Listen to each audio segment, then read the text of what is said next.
Mamina! Ei! Ei! Mamina! Ei! Ei! Dar cât ești tu de mare, mami? Cât ai? 2 luni? Mili! Milușca! Cât ai? Cât ai, mamă?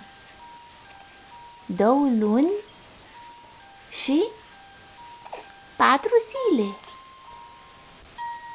2 luni și 4 zile. Și marți mergem la nenea doctor să vedem dacă am mai crescut? Stai, uite-te la mami un pic. Uite-te la mami. Milena? Milena? Mili? Milena?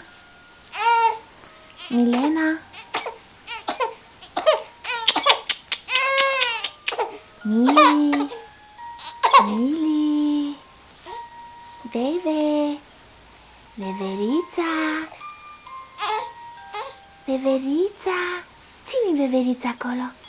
E, cine-i Veverița acolo? E, cine-i Veveriță? E, cine-i Veveriță? Veveriță stufiță? E, și veverițele ce fac, mamă? N-am văzut noi în pădure veveriții? Ce fac? Vin fuga, fuga, fuga și ce fac? Fură ghinda?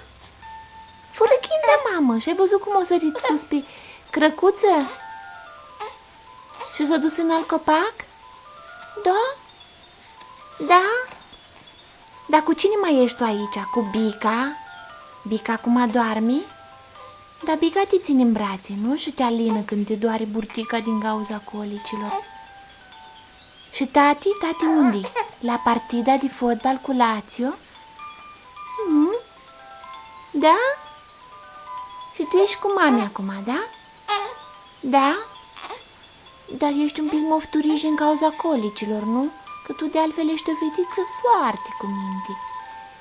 O fetiță minunată.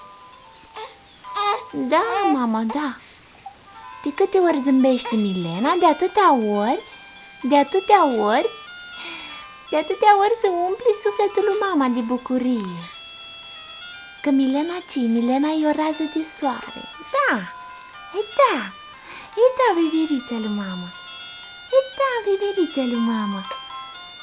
O, mami te iubește mult de tot. Mami te iubește mult de tot.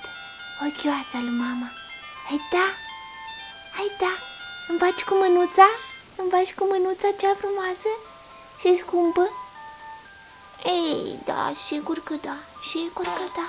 Ei, da. Și ai fost astăzi să te plimbi cu Bica?